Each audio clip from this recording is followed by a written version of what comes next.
Good morning friends, welcome to study with Neelam. I hope आप सभी लोग बहुत अच्छे होंगे। आज है 3 अगस्त और 3 अगस्त के सभी best top current affairs question आज के वीडियो में हम कंप्लीट करेंगे। अगर आप चैनल पर पहली बार आए तो फटाफट से चैनल को सब्सक्राइब कर लीजिए और बेल आइकन को प्रेस करना बिल्कुल ना भूलें। आप हमें सोशल नेटवर्किंग साइट से फॉलो कर सकते हैं। यहाँ पर आपको हमारी सभी वीडियो के नोटिफिकेशन प्राप्त होंगे और साथ ही आपको एमसीक्यूज भी यहाँ पर दिन भर मिलते रहेंगे। इस पीडीएफ लेक्चर और इससे पहले के सभी लेक्चरों के अगर आपको पीडीएफ फाइल चाहिए तो आप हमारा official Telegram channel study with Neelam join कर सकते हैं। सभी की लिंक आपको डिस्क्रिप्शन बॉक्स में मिल जाएगी। वीडियो को लाइक और शेयर करना बिल्कुल ना भूलें। किसी भी एक स्टडी रिलेटेड ग्रुप में चैनल को शेयर जरूर करें, वीडियो को शेयर ज़रूर करें। ओके फ्रेंड्स, थैंक यू, आप लोग शेयर कर रहे हैं उसके लिए। चलिए शुरू करते हैं आज का लेक्चर। हाल ही में वर्ष 2020 राष्ट्रीय खेल पुरस्कार विजेता चयन समिति में किस बल्लेबाज को शामिल किया गया। यहाँ पे आपको दो चीज़ें बिल्कुल क्लियर कट बोल दी गई हैं कि भाई ये चयन समिति की बात हो रही है और दूसरी चीज़ें बल्लेबाज की। तो इसका राइट आंसर होगा वीरेंद्र सहवाग। किसे चुना गया है? वीरेंद्र सहवाग को। इनके साथ आप एक व्यक्ति को और याद रखेंगे, हॉकी के खिलाड़ी सरदार सिंह को। हॉकी के खिलाड़ी सरदार सिंह को भी इस समिति में शामिल किया गया है। ओके, तो ये दोनों क्वेश्चन आप यहाँ से याद रखेंगे। हाल ही में मुस्लिम महिला अधिकार दिवस कब मनाया गया? तो ये मनाया गया है 1 अगस्त को। देखिए 1 अगस्त को ही मुस्लिम महिला अधिकार दिवस प्लस यहाँ पे बनाया गया विश्व स्तनपान दिवस। माताओं के द्वारा जो गर्भवती महिलाएं होती हैं उन्हें शिशु को 6 मंथ तक जो माता का जो स्तनपान कराना चाहिए वो अनिवार्य है। उसके लिए जागरूकता उत्पन्न करने के लिए 1 अगस्त को प्रतिवर्ष विश्व स्तनपान दिवस भी मनाया जाता है। ओके, और 2 अगस्त को क्या मनाया जाता है? 2 अगस्त को मनाया जाता है दादर नागर हवेली का स्थापना दिवस। क्या मनाया जाता है? दादर नागर हवेली का स्थापना दिवस। अब आप मुझे बताएंगे कि किन 2 केंद्र शासित प्रदेशों का विलय कर दिया गया है।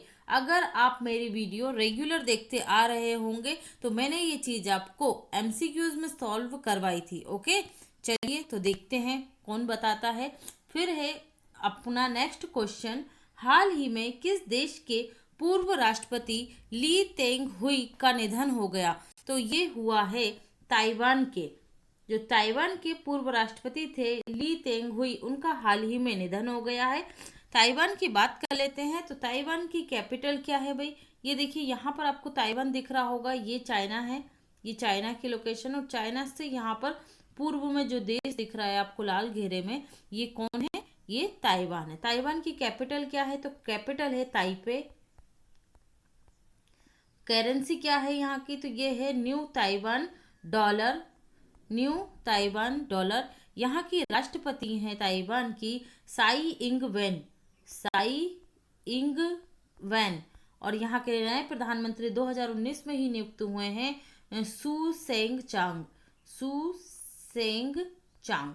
ओके, तो ये सारे पॉइंट आप ताइवान से याद रखेंगे। ओके फ्रेंड्स, अभी ताइवान इसलिए इम्पोर्टेंट हो गया कि भारत ने चाइना के जो पूर्व में स्थित देश हैं, ताइवान हुआ, हांगकांग हुआ और साथ ही उत्तर कोरिया हुआ, इनसे अपने रिश्ते अच्छे बनाना प्रारंभ कर दिए हैं। तो ये सेक्टर, जो ये क्षेत्र है, एरिया जो है, ये भारत के लिए अब स्ट्रेटेजिक पॉइंट ऑफ व्यू से इम्पोर्टेंट होता जा रहा है, क्योंकि चाइना की जो नीति भारत के खिलाफ एग्रेसिव रही है, जो गलवान घाटी की घटना हुई है जिसमें हमारे 20 सैनिक शहीद हुए थे, उसके बाद भारत ने अपनी नीति में बहुत ही महत्वपूर्ण सुधार किया है। बस इस नीति को अब आक्रामक बनाना है, क्योंकि चाइना जो आक्रामक बनता है वो दोस्ती करके और फिर आपको पता भी नहीं चलता और वो कब आपके साथ धोखा कर देता है। तो भारत को ये नीति को अब मतलब जो ढिलमुल रवैया है नीति का, उसमें अब परिवर्तन लाना पड़ेगा। ओके, चलिए बढ़ते हैं नेक्स्ट क्वेश्चन की तरफ।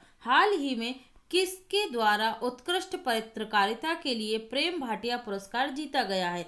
प्रेम भाटिया पुरस्कार किस क्षेत्र में दिया जाता है? पहला पॉइंट आपका यहीं से बन जाता है। तो ये दिया जाता है पत्रकारिता के क्षेत्र में। तो 2020 में यह प्रेम भाटिया पुरस्कार किसे प्राप्त हुआ है? तो ये प्राप्त हुआ है दीपांकर घोष को। किन्हें दिया गया है? दीपांकर घोष को ये दिया गया। ये हैं दीपांकर घोष, इन्हें 2020 के लिए यह पुरस्कार दिया गया। इनके साथ ही एक और संस्था है, वेबसाइट है ऑनलाइन, उसे भी यह पुरस्कार दिया गया है। इस वेबसाइट का नाम है people archive of rural India. ठीक है, people archive of rural India, ये एक वेबसाइट है नॉन प्रॉफिट। इस वेबसाइट और दीपांकर जो घोष है, इन्होंने कोविड-19 के समय एक निष्पक्ष और जागरूकता वाली कवरेज प्रदान की थी कोविड-19 के लिए, इसलिए इन दोनों को, संस्था को और दीपांकर घोष को 2020 का प्रेम भाटिया पुरस्कार से सम्मानित किया गया है। ओके, तो ये आप याद रखेंगे। अदर ऑप्शन को हम देख लेते हैं। हाल ही में जो अर्चना सोरेंग है, इन्हें संयुक्त राष्ट्र के महासचिव एंटोनियो गुटेरेस के द्वारा जलवायु परिवर्तन की जो समिति है उसमें सलाहकार के रूप में नियुक्त किया गया है। कला नारायण स्वामी को सिंगापुर का राष्ट्रपति सम्मान से सम्मानित किया गया कोविड-19 के समय इनके उत्कृष्ट कार्यों के लिए। और रतन लाल, इनको ये मृदा वैज्ञानिक है, इन्हें 2020 का विश्व खाद्य पुरस्कार से सम्मानित किया गया है। तो आप यहाँ से सारे पॉइंट याद रखेंगे। बढ़ते हैं अगले क्वेश्चन की तरफ। हाल ही में किसे उत्तराखंड का नया मुख्य सचिव नियुक्त किया गया है? तो उत्तराखंड के मुख्य सचिव बन गए हैं नए ओम प्रकाश। ये रहे ओम प्रकाश, जिन्हें त्रिवेंद्र सिंह रावत वेलकम कर रहे हैं इनका। ठीक है, ओम प्रकाश बन गए हैं क्या उत्तराखंड के नए मुख्य सचिव। बात कर लेते हैं हम उत्तराखंड की। तो ये रहा मैप में आपका उत्तराखंड। ओके, उत्तराखंड की लोकेशन आप लोग देख लीजिए अच्छे से। यहाँ पर है ऊपर क्या, हिमाचल प्रदेश, ये है दिल्ली इस साइड पर, यहाँ पर लगता है आपका क्या, उत्तर प्रदेश। ठीक है, तो ये 3 ओर से भारतीय राज्यों से ही घिरा है और एक ओर से चाइना से घिरा है। तो ये लोकेशन आपको पता होनी चाहिए। ये उत्तराखंड के मेन जिले हैं।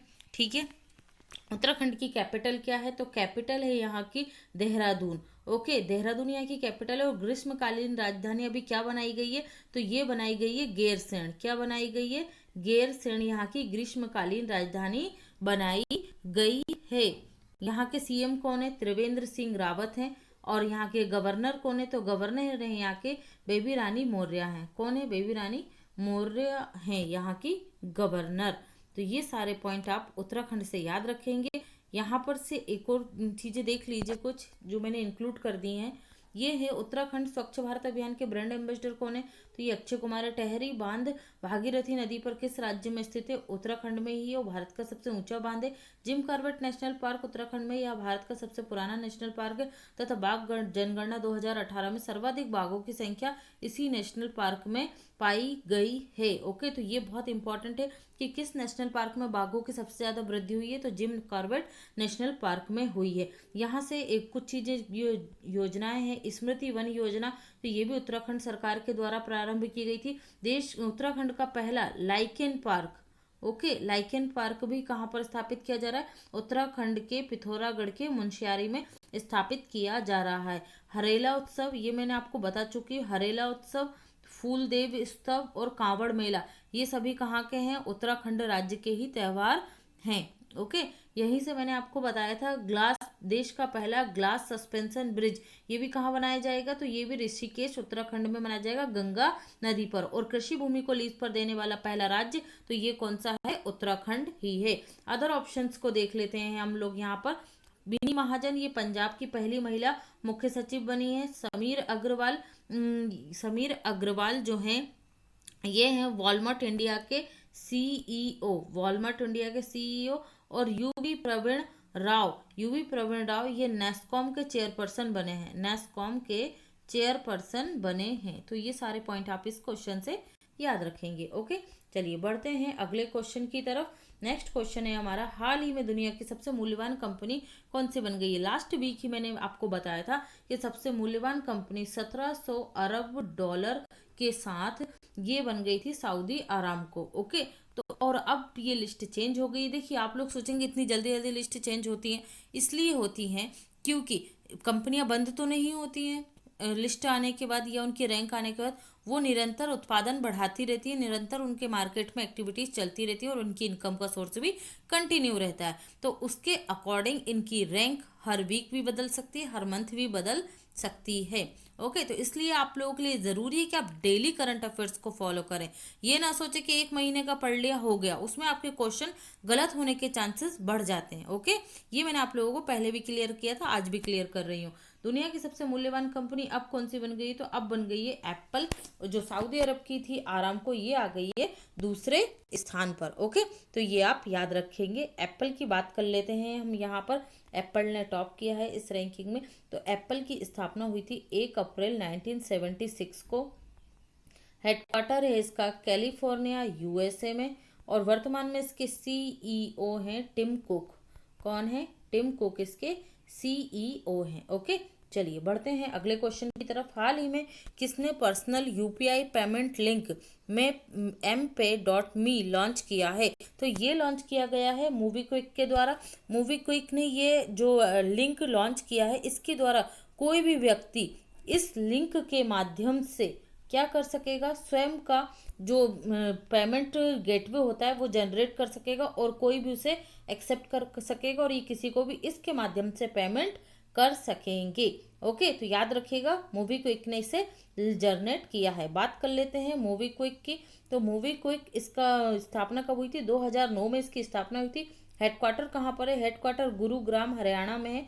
गुरुग्राम हरियाणा में है। एक और किसका हेडक्वार्टर है? इंटरनेशनल सोलर अलायंस का। ओके, वर्तमान में इसके सीईओ कौन है? तो सीईओ है इसके विपिन प्रीत सिंह। विपिन प्रीत सिंह। ओके, ये इनके सीईओ हैं।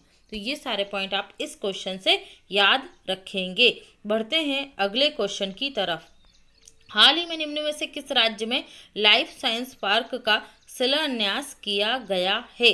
तो लाइफ साइंस पार्क का शिलान्यास किया गया है कर्नाटक राज्य में। ओके, लाइफ साइंस पार्क, ये आप देख सकते हैं इमेज, ये शिलान्यास कर रहे हैं मुख्यमंत्री येदुरप्पा। ओके, मैप में देख लेते हैं हम फटाफट कर्नाटक को। ये रही कर्नाटक की लोकेशन। ओके, कर्नाटक की जो सीएम है ये कौन है? ये है बीएस येदुरप्पा, यहाँ के सीएम है। और यहाँ के जो गवर्नर है वो कौन है? बजूभाई वाला यहाँ के सीएम है। कैपिटल क्या है? यहाँ की कैपिटल है बेंगलुरु। बेंगलुरु यहाँ की कैपिटल है। जो ये लाइफ साइंस पार्क स्थापित किया जा रहा है, ये जैव प्रौद्योगिकी सेंटर के लिए जो 5,000 करोड़ रुपए की लागत से बनाया जाएगा, वही लाइफ साइंस पार्क है। ओके, जैव प्रौद्योगिकी सेंटर के रूप में। क्लियर है? चलिए देख लेते हैं अदर ऑप्शंस को। कर्नाटक सरकार के द्वारा मेघ संदेश एप्लीकेशन। ये मेघ संदेश क्या था? ये बाढ़ की चेतावनी देने वाला एक तंत्र था। ओके, केम्पेगौड़ा जो हवाई अड्डा है यहाँ का, उसने स्काई स्ट्रैप जो अवार्ड है वो, और स्मार्ट इरिगेशन अपनाने वाला देश का पहला एयरपोर्ट बना है। मोस्ट इंपॉर्टेंट है हुगली रेलवे स्टेशन, जो क्या है सबसे लंबा प्लेटफॉर्म बनेगा, कर्नाटक में ही है ये। ठीक है, बेंगलुरु के हुगली में। कितनी होगी इसकी लंबाई? तो ये होगी 1400 मीटर। कितनी होगी? 1400 मीटर लंबा ये प्लेटफॉर्म होगा। वर्तमान की बात करें तो वर्तमान में कहाँ पर है सबसे लंबा प्लेटफॉर्म? तो ये है आपके 1366 मीटर गोरखपुर उत्तर प्रदेश में। 1366 मीटर गोरखपुर उत्तर प्रदेश सबसे लंबा प्लेटफॉर्म है। कर्नाटक के बारे में अन्य इन्फॉर्मेशन देख लेते हैं फटाफट। विप्रो और इन्फोसिस कंपनियों का मुख्यालय Bengaluru. Hindustan aeronautics limited hall का मुख्यालय भी कहाँ पर है? तो ये भी है Bengaluru. Silicon valley of India Bengaluru. IT capital of India Bengaluru. Tungabhadra बांध कर्नाटक राज्य में। केगा न्यूक्लियर पावर प्लांट, ये भी कर्नाटक राज्य में। और 18 जून को कर्नाटक ने कौन सा दिवस मनाया? तो मास्क दिवस मनाया है। ओके, हाल ही में great eastern shipping company limited के अतिरिक्त निदेशक में निम्न में से किसे बनाया गया है? तो ये बन गए हैं उर्जित पटेल। आरबीआई के पूर्व गवर्नर उर्जित पटेल को बनाया गया है। ओके, यहाँ पर ये स्वतंत्र निदेशक और अतिरिक्त निदेशक होंगे ना, स्वतंत्र होंगे। ये 5 वर्ष के लिए इस कंपनी में स्वतंत्र निदेशक का कार्यभार संभालेंगे। कितने वर्षों के लिए? 5 वर्षों के लिए। ओके, अभी इनसे आपको 2 चीजें याद आ रही होंगी, एक ही चीज याद आ रही होगी करंट अफेयर्स की, हमने लास्ट वीक ही कंप्लीट करी थी। इनकी जो बुक थी कौन सी? Overdraft the saving of the Indian saver. Okay, तो ये बुक याद रखिएगा, overdraft the saving of the Indian saver. और नेक्स्ट चीज थी इनसे रिलेटेड, इन्हें हाल ही में national institute of public finance and policy का अध्यक्ष भी बनाया गया है। और इसका मुख्यालय कहाँ पर है? National institute of public finance and policy का, तो इसका जो कार्यालय है वो है गांधीनगर, गुजरात में। ओके, तो ये सारे पॉइंट आप इनसे याद रखेंगे। विरल आचार्य, विरल आचार्य कौन है? इन्होंने, ये भी आरबीआई के पूर्व डिप्टी गवर्नर रह चुके हैं। इन्होंने quest for restoring finance stability in India पुस्तक को लॉन्च किया है। Quest of restore finance stability in India. Okay, S Jaishankar, ये हमारे विदेश मंत्री, इन्होंने भी एक बुक लॉन्च की थी, the Indian way strategies for uncertain world, ये इन्होंने बुक लॉन्च की थी। और वरुण श्रीधर, ये कौन है? तो वरुण श्रीधर, ये मैं भूल रही हूँ, मिस कर रही हूँ, इनका मैं आपको कमेंट सेक्शन में बता दूंगी। ओके, चलिए बढ़ते हैं अगले क्वेश्चन की तरफ। हाल ही में किस राज्य सरकार ने संजीवनी ऐप लॉन्च किया है? तो ये संजीवनी ऐप लॉन्च किया गया है बिहार सरकार के द्वारा। देखिए, जो आरोग्य सेतु ऐप है, जो सेंट्रल गवर्नमेंट के द्वारा लॉन्च किया गया था कोविड-19 के जानकारी के लिए, और आप कोविड प्रभावित हैं या नहीं, आपके आसपास कितने लोग हैं, ये सारी जानकारी आपको आरोग्य सेतु ऐप पर मिलती है। तो उसी तर्ज पर बिहार सरकार ने कौन सा ऐप बनाया है? संजीवनी ऐप बनाया है कोविड-19 की जानकारी के लिए। ओके, और इसके फैलाव को रोकने के लिए। संजीवनी ऐप से आपको बहुत सारे फैक्ट याद आ रहे होंगे अगर आप डेली करंट अफेयर्स को फॉलो करते हैं। तो जो हर्षवर्धन सिंह है हमारे स्वास्थ्य मंत्री, उन्होंने आयुष संजीवनी ऐप लॉन्च किया था। कौन सा? आयुष संजीवनी ऐप। हिमाचल प्रदेश सरकार ने ई संजीवनी मोबाइल ओपीडी लॉन्च किया था, मतलब एप्लीकेशन लॉन्च किया था। इसमें क्या था, जो सरकारी हॉस्पिटल है या जो कोविड-19 हॉस्पिटल में, उनमें ओपीडी की जानकारी ऑनलाइन ही प्राप्त हो जाती। ओके, किसमें? हिमाचल प्रदेश में। ठीक है, बिहार की बात कर लेते हैं। तो ये रहा मैप में बिहार, ये रही बिहार के लोकेशन। ओके, बिहार की कैपिटल क्या है? कैपिटल है यहाँ पर पटना। सीएम कौन है यहाँ पर? तो नीतीश कुमार यहाँ पर सीएम है। गवर्नर है फागू चौहान, फागू चौहान यहाँ के गवर्नर हैं। और सीजे कौन है पटना हाई कोर्ट के? तो ये हैं संजय करोल। कौन है? संजय करोल यहाँ के चीफ जस्टिस हैं। हाल ही में बिहार में लगभग 100 से अधिक लोगों की मृत्यु बिजली गिरने से हो गई थी। बिहार सरकार ने इसके लिए कौन सा ऐप लॉन्च किया था? इंद्र वज्र ऐप लॉन्च किया था, जो क्या करेगा, 10 से 15 मिनट पहले ही आपको बिजली गिरने की जो जानकारी है वो प्राप्त हो जाएगी। कितने एरिया में? 5 या 4 किलोमीटर के एरिया में ये जानकारी आपको प्राप्त हो जाएगी 10 से 15 मिनट पहले। ओके, तो ये भी आप याद रखिएगा, इंद्र वज्र एप्लीकेशन। भागलपुर जो है गुजरात का, सॉरी बिहार का भागलपुर में कछुआ पुनर्वास केंद्र स्थापित किया गया है, कछुआ पुनर्वास केंद्र। और यहाँ पर जो विक्रमशिला गंगटोक डॉल्फिन शोध केंद्र भी स्थापित किया गया है। ओके, वाल्मीकि नेशनल पार्क ये कहाँ पर है? तो ये भी है आपके बिहार में। ओके फ्रेंड्स, तो ये सारे पॉइंट आप बिहार से याद रखेंगे। क्वेश्चन ऑफ द डे है आपका, निम्न में से किस राज्य द्वारा 3 राजधानियों को बनाने की मंजूरी प्रदान की गई है? ओके, इसका आंसर आप सभी लोग करेंगे। सभी लोग गायब हो चुके हैं, आंसर नहीं करते हैं कोई। Okay, thanks for watching and have a great day.